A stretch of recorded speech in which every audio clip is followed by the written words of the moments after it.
A number of Oklahoma Sooners stars are going to benefit greatly from the new eligibility rules.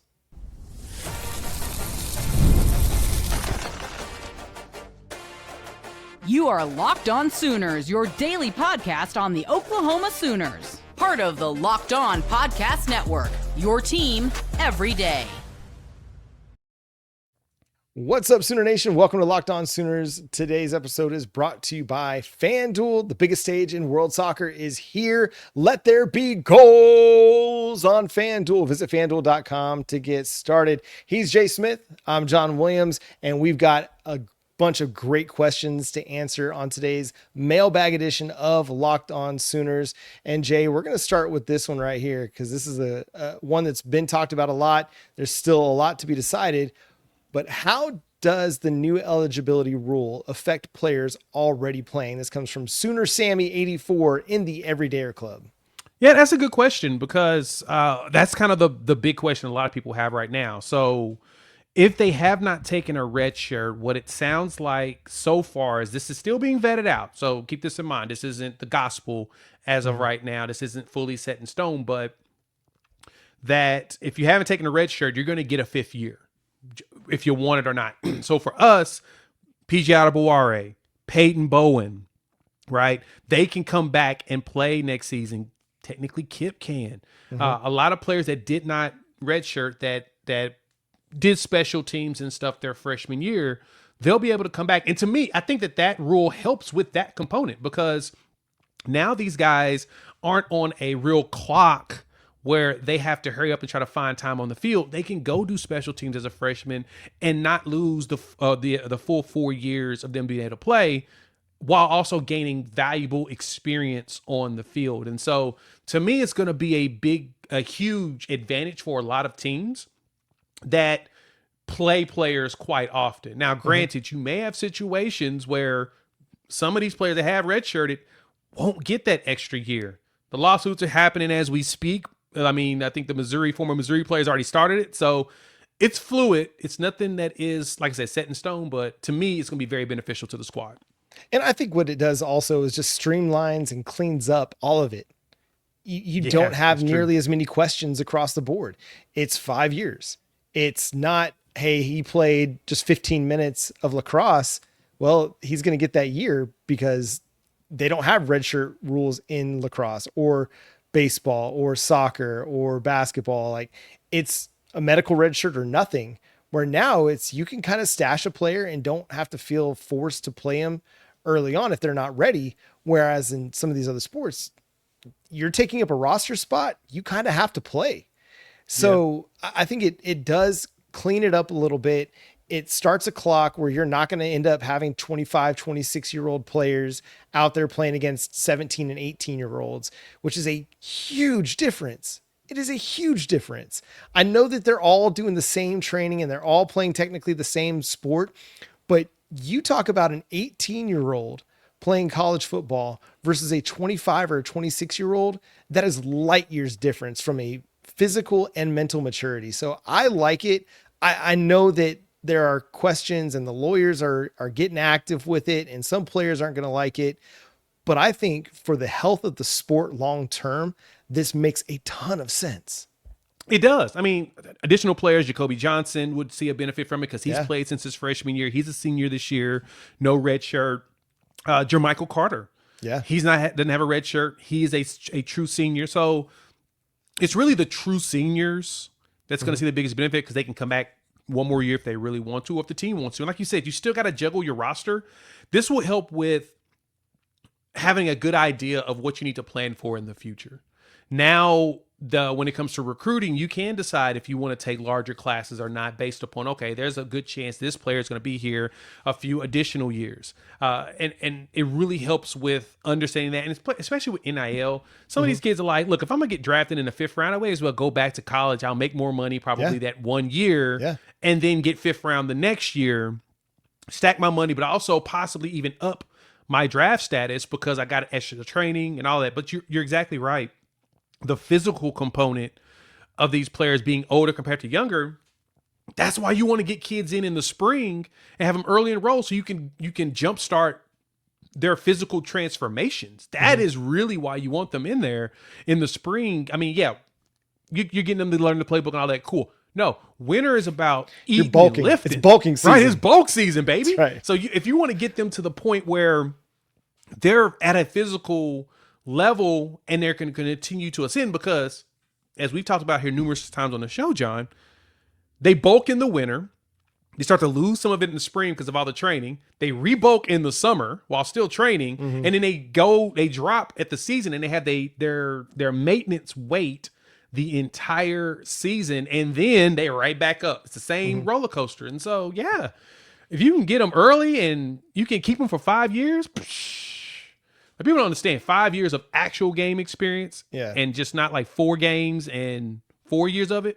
Dramatic difference. I think for those guys that have played 3 years, Jaden Hardy to me is the prime example of this, right? Yeah. He played as a freshman on special teams, contributed in a big way, but didn't see a path to starting as a junior in 2026. And so he thought, man, I got to go get some significant playing time. I've got to move on to go find a spot. Well, he would have had 3 more years at Oklahoma potentially. Yeah. And two of those without Peyton Bowen. Like if Peyton Bowen went off to the NFL after 2026, Jaden would have potentially 2 years to be the starting safety in Brent Venables' defense. Like that's a big difference. Add Sammy Omosigho. Yeah, Sammy Omosigho is a true senior there at UCLA. He'd get 1 more year to go and play. Like it would have been so much better for him to be here in a rotational role, and then next year when Kip is gone, that's his spot. And Owen's gone. It's him with the young pups and Cole Sullivan, and then they're running linebacker room. That to me is would have been a huge event. Heck, at this point, that would have Kip could probably fight for that 1 more extra year because he feels like he should still be able to play. That to me is where you see those big values in there. So you're right. Yeah. Like some players that had already left and hit the portal because they didn't see a path to starting, they'd have that additional year to be able to find their path there. Maybe they find it, maybe they don't know. And I think this could even benefit like some of the other sports like basketball. Athletics is such a developmental game that you want to maximize as much opportunity as you can at the collegiate level. If you're not a top 10, top 15 pick in the NBA draft, you get 1 more year. And what does that do for you? What does that do for your draft stock, for your future, to have another season of high level basketball experience to be able to put on tape and potentially create a better draft stock? And then you think about the softball players or baseball. I think softball is the one where I think of it more significantly from an NIL perspective, because like the AUSL is doing great things right now, but they can't pay what college is paying at the highest levels right now. And so I think of a player like an Ella Parker. Okay. She could play 2026. Potentially she could play, 2027. She could potentially play into 2028. And I mean, that's huge, man. Like it is for Oklahoma specifically, getting a little greedy here. If I can have Ella Parker for 2 more seasons, I'd take it every single day of the week. So I like the 5 for 5. Again, I think it streamlines and cleans it all up a little bit and creates less doubt as to what a player's length of time in college is going to be. And hopefully just makes things more clear for everybody. Exactly. That is what I expect out of it is it's going to help with that roster building and all of that going forward. So we could see some big. You're gonna see a whole bunch of teams try to find ways to get these dudes like 1 more year because they want the older players. Everybody no does. Doubt. So like I said, it's fluid. Don't take this as gospel right now, but anticipate that there's going to be a lot of changes going forward. Yeah, everybody wants that experienced guy. Like if you can get that experienced guy to come back that knows your system, knows what you're expecting your system for one more season like that, that's legit. So, all right. Coming up, we're going to ask the question, what is more likely for Oklahoma this year? A national championship, an SEC title, or a John Mateer Heisman next on Locked On Sooners? The biggest stage in world soccer is here, and every match feels like it has the potential for a memorable moment. One goal can completely change the energy of a game, shift momentum, and alter the outcome in an instance. That's what makes tournament soccer so exciting, from the opening whistle to the final kick. Now, FanDuel is giving fans another reason to stay locked into every match with every goal pays. Bet on a match and get bonus bets for every goal that's scored in that match. More goals means more bonus bets. All you have to do is turn in your token. So I'm looking at some of these matchups right now. Norway and France on Friday. That's going to be a solid one. What's that? Plus 440 for the home team for France. Plus, that's a good one to look at. Or you can look at Iraq against Senegal. It looks like Iraq is a massive favorite in that matchup. You can take advantage of it. And so that's the best part about World Cup is there's always some memorable matchups that happen in there. So from the opening whistle to the final kick, let there be goals on FanDuel. Visit FanDuel.com to get started now.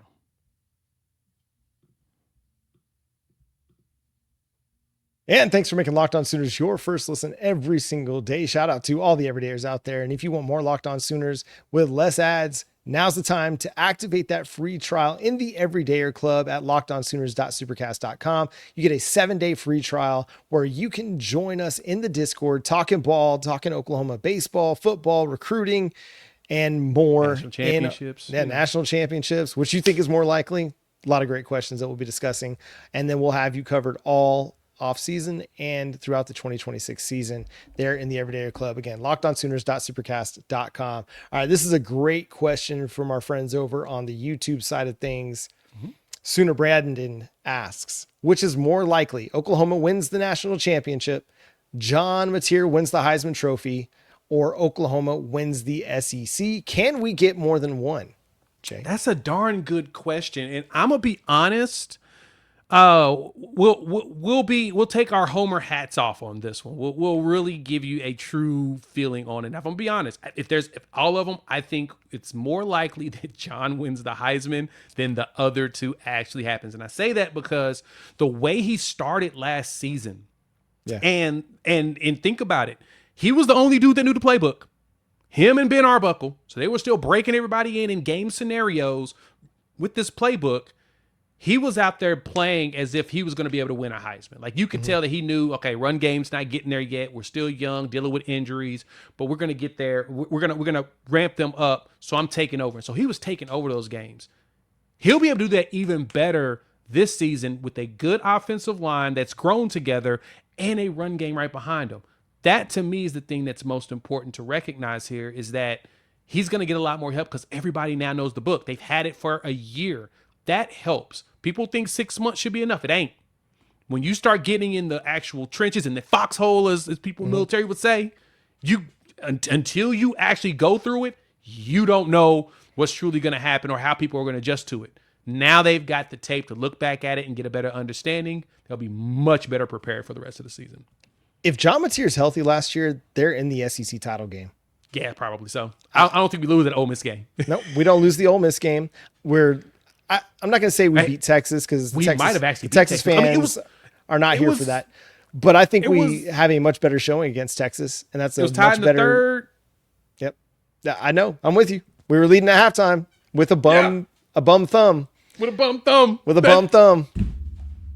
So I'm not going to sit here and say they would have, because the game changes, but it would have been a much better game. And I do think Oklahoma beats Ole Miss in that game if John Mateer's healthy, because the problem at the end of the game, he just couldn't hit a pass. So I'm going to say that if John Mateer does win the Heisman, it's because they've won the SEC. Does that make sense? Often the Heisman Trophy winner doesn't always win the national championship. Last year it happened. Fernando Mendoza, he was awesome all year. It doesn't always work that way. But a lot of times your Heisman winner is the conference champion, typically.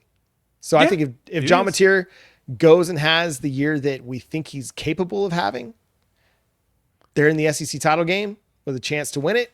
And John Mateer has a Heisman moment there in Atlanta that really solidifies the thing. Did Jaden Daniels and them play in the SEC championship game when he was at LSU? They might have. They were 9-3 that season. I know that for for sure. I just can't remember if they played in the SEC title game.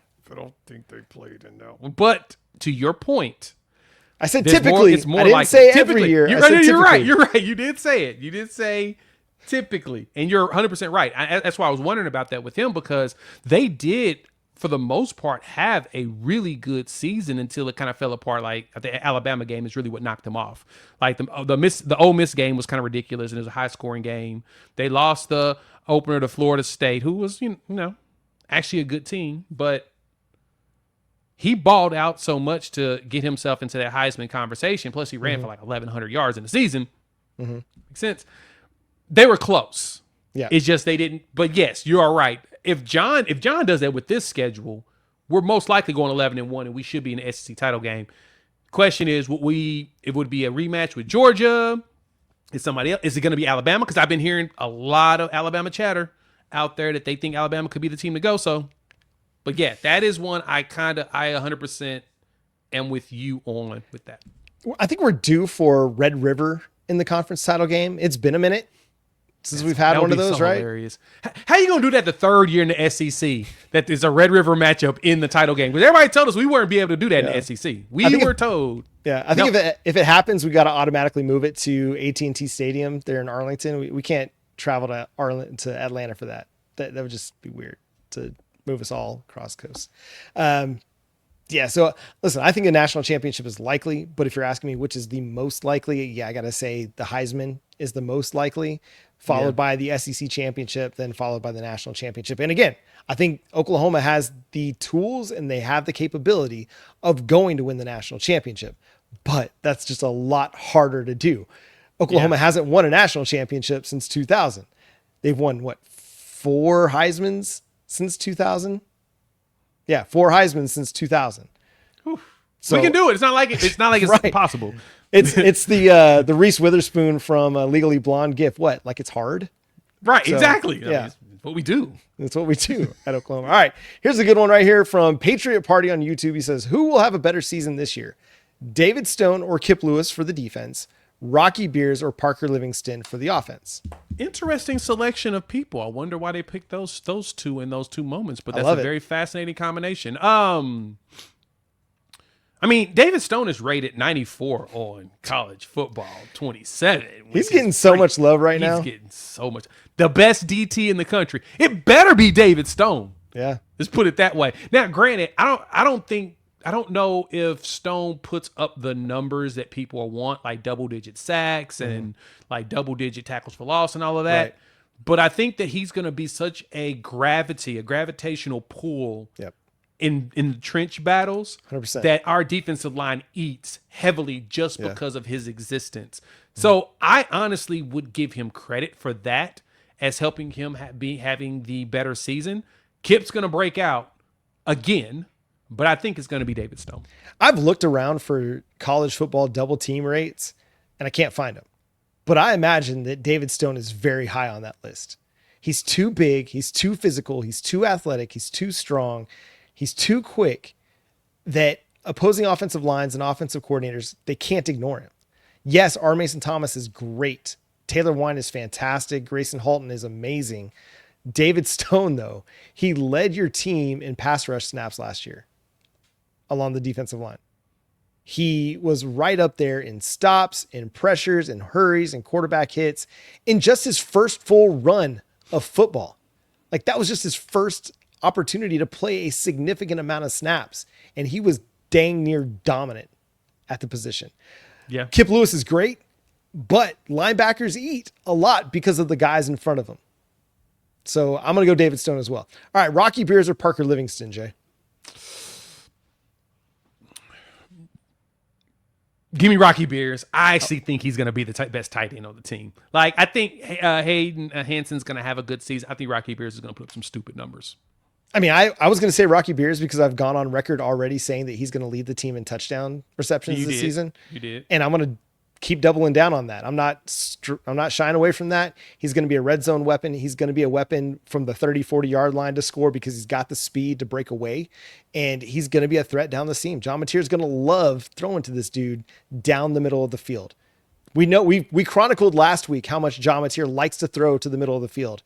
Now he's got a sizable weapon with the plus athleticism to win down the middle of the field. So yeah, I'm going Rocky Beers, but I think Parker Livingston's going to have a good year too. That's not to say he's not. He's going to have a good year.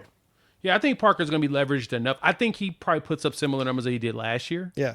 The 20 to 30, the 25 to 35 catches, around 500 yards, probably 5 touchdowns. I think that people are going to pay attention to him a little more than they should, which is going to help, of course, Satania and Trail Harris really do things because they're going to have to figure out who to pick, who's going to be that person. Heck, Jermichael Carter could come in and put up some numbers, but I think that that's where the balance, it gets kind of a little bit thrown off.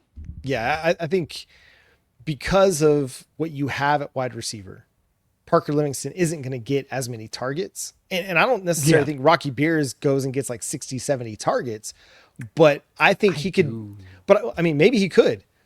He could. And it's really because I think they're going to really key in on a Satania and Trail, right? Like we talked about that before. And I think people are going to start to gravitate towards Parker because he's huge, right? I mean, 6'4", 200 and something pound. I mean, he's like Nick Anderson was. And that was when Nick Anderson was healthy. He was a threat because he's 6'4", 220. Yeah. Parker going to be similar, but I think Rocky, the way that they're going to weave him in and sneak him around, I think Kevin Wilson's going to help with getting him that man just open so often. He might end up getting a bunch of targets. He actually may be the reason why Parker Livingston doesn't get the numbers he should get. Well, I think back to the Jaden Gibson 2023 season where he had it was like 18 receptions and 5 of them were touchdowns, or 13 receptions and 5 touchdowns, something like that. It was this ridiculous touchdown ratio. And I feel like Rocky Beers is going to have something similar where maybe he doesn't have 50, 60 catches. Maybe he has only like 30 to 35, but 8 to 12 touchdowns. And that could potentially lead the team in touchdowns because, again, you have a lot of weapons for John Mateer to throw to. So, but hey, if he gets 70 targets and he goes for 50 catches and 1,200 yards or 50 catches and 800 yards and 8, 9 touchdowns, man, that's going to be John Mateer thriving, Oklahoma's passing game thriving, the offense thriving, and Oklahoma's going to go deep into this playoff. All right, coming up next, we got questions about the linebacker room, about Oklahoma baseball and how it impacts the rest of the athletic department coming up. And we got a World Cup question, surprisingly. Let's do that next here on Locked On Sooners.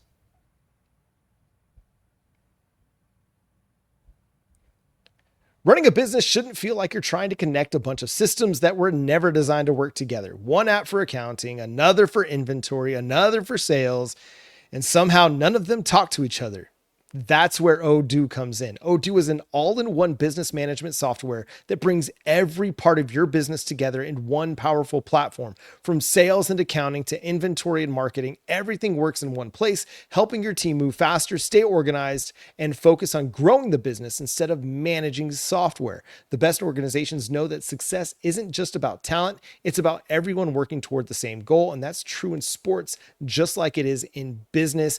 Roger Denny, Oklahoma's new athletic department, is just now trying to get all that going for Oklahoma. He's somebody that is trying to streamline the focus and the attention for the athletics department. That way everybody eats, not just one program or another, but that everybody has all of the resources that they need to go be successful out on the field, out on the court, out on the pitch, wherever they're playing their sport.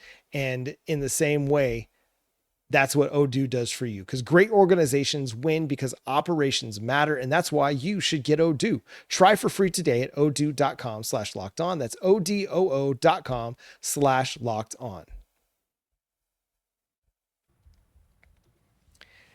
And again, thanks for making Locked On Sooners your first listen every single day. Shout out to all the everydayers out there tuning in and subscribe to the show wherever you get your podcasts. And thank you so much for all of these wonderful questions that we're getting on the mailbag. Make sure you hit us up on all of our social media platforms. That's where we ask for those questions, whether it's Facebook or Twitter, or I didn't put it on Instagram this time, but I forgot. I'll do it Instagram next time. My apologies to all the Insta followers out there. So make sure you check it out.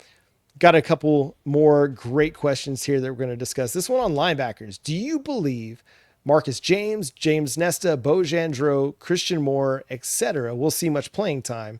And who do you believe will see the most in that group? Oh, that one's easy. Nesta. Yeah. Nesta's going to play a lot. I think he's going to rotate so much that he'll be pushing for a chance to start.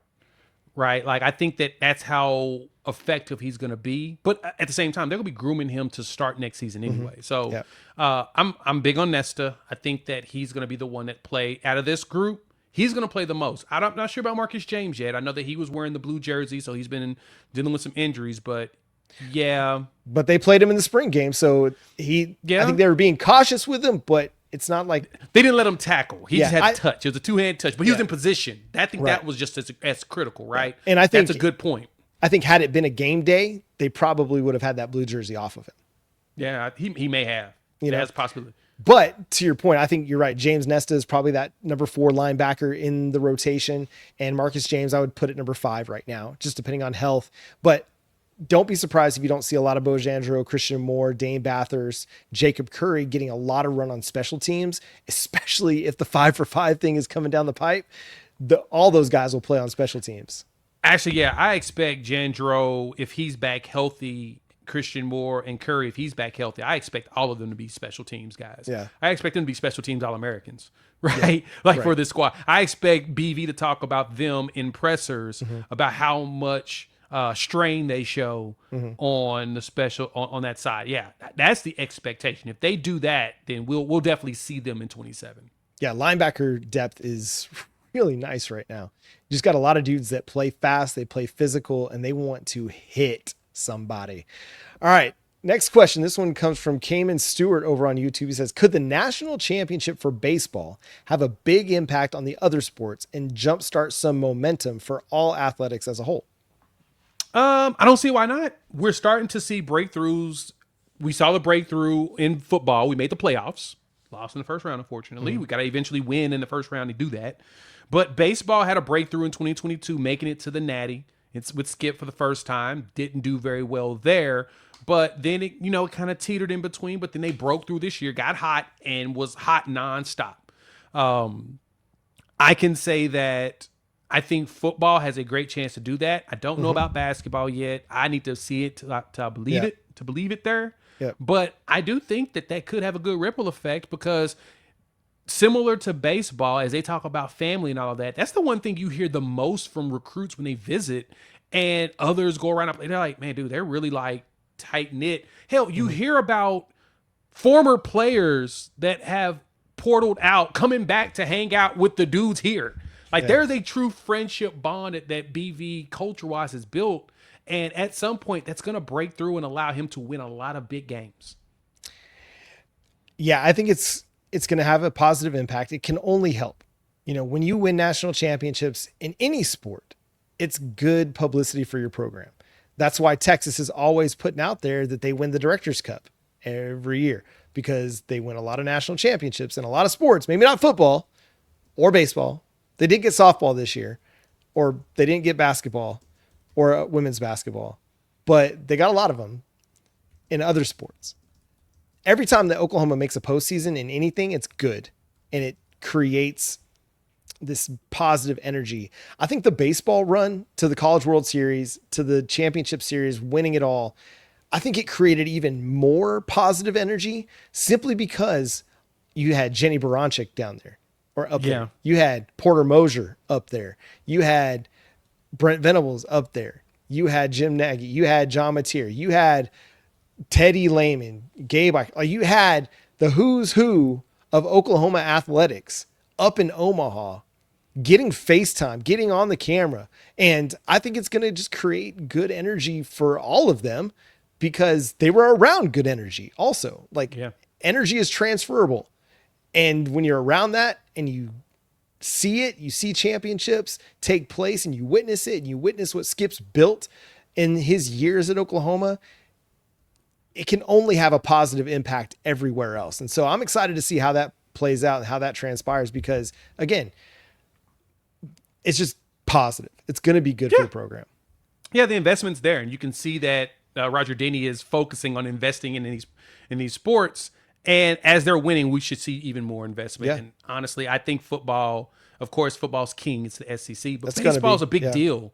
And baseball is basically number 2 in the SEC if you really look at it. Yeah. No, the passion of the SEC baseball fan bases is incredible. They're for a lot of the baseball homers, I'm not going to sit here and claim I've followed baseball religiously this year, but there are a lot of them out there that do. They've been really wanting more and more people to come out to Kimry and be a part of what's happening, throughout the season. And hopefully this creates a positive ripple effect on attendance for Oklahoma baseball, because that'll help generate more energy and more positive energy down the road as well. But yeah, it can all help, man. It really can. Yeah.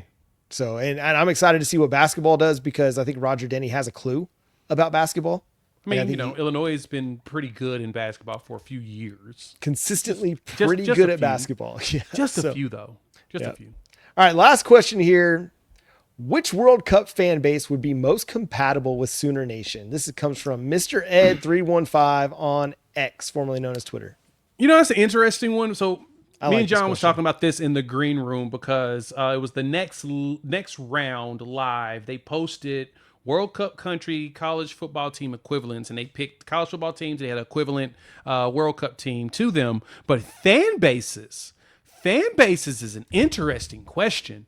What fan base would be as just ridiculous and dedicated and absurd and loving and crazy as Sooner Nation?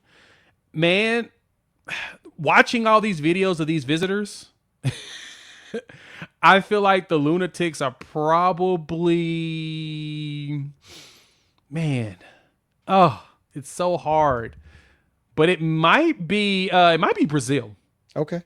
I say Brazil because if you go and look at If you go and look at New York during the NBA Finals, Brazil made that city look like Rio de Janeiro. It was so much lime and yellow, highlighted yellow. It's like the streets were just flooded with just Brazil. And that's what you see when you see Sooner Nation travel places, right? Get in there and make it about yourself.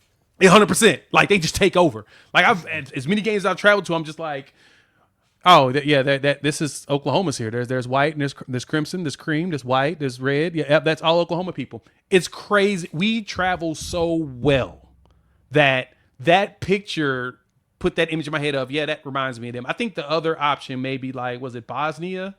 When they were walking through LA and everybody was like, they had the bands going. I'm just like, they own the cities and the streets in LA and nobody's bothering them because they ride deep. I'll go with a couple. So coming out of Omaha, there were people on social media talking about how like kind and respectful and nice it was to interact with Oklahoma fans while up in Omaha, like just good energy, good vibes. Japan. So give me Japan as one option. You never hear anybody say anything negative about Japan. Now, Oklahoma's fan base on social media, different story. And that's because every fan base on social media is a completely different story than what they are in real life. Now we got some great fans on social media, but there's obviously some toxic ones. A lot of lunatics. The other one I was going to go with was the Netherlands. And that's because very hospitable people. I got to visit the Netherlands once upon a time. They like to party. Oklahoma people like to party. They like to drink their beer. Netherlands, there's some great beer that comes out of the Netherlands. And cooking, like it's also a meat kind of heavy diet, if I remember right. So you're going to have a lot of like the meat and potatoes kind of situation going on. And it's also very flat. Like it's a very flat country where that's why they bicycle everywhere, because you can. It's not like you're having to, bicycle through, the Swiss Alps or the German Alps or something like that. Now they do bicycle, but the Netherlands is kind of known for it. Like you go to Amsterdam, and one of the things that everybody wants to do to check off the list is bicycle around Amsterdam. That's just kind of a thing. So that is true. Oklahoma is also very flat, so we're just kind of used to that. But that's where I'm going. Let us know. What do you think? Which international fan base do you think Oklahoma most resembles or would be most compatible with? I think Oklahoma fans would have a great time in any of these locations, because it's just about having fun, being passionate for your team, and having a big party, and especially this last football season, the tailgates that you saw were just incredible. So that's I think Oklahoma if Oklahoma ever got the opportunity to host an international friendly like Auburn did and like Texas A&M did, dude, they should jump on that because I think that would be incredible. Yeah. Absolutely that would incredible. Be so much fun here. So much fun here. So much fun here. Totally think that should happen. Yeah, Roger, if you're listening, let's try to make that happen for the next go around. And that's going to do it for today's episode of Locked On Sooners. Thanks so much for tuning in and being a part of the show. Subscribe to the show wherever you get your podcasts. We're free and available on all podcast platforms and on YouTube. So hit that subscribe button, hit that notification bell to let you know when new episodes drop. Follow Jay at Unfair Sports. Go check out his channel, Unfair Sports, for more Oklahoma Sooners and college football coverage. You can follow me at John9Williams and read my work covering the Sooners over at SoonersWire.com. The show is at Locked On Sooners on all of your favorite social media platforms. But until next time, he's Jay Smith. I'm John Williams. We'll talk to you then. Boomer. Sooner.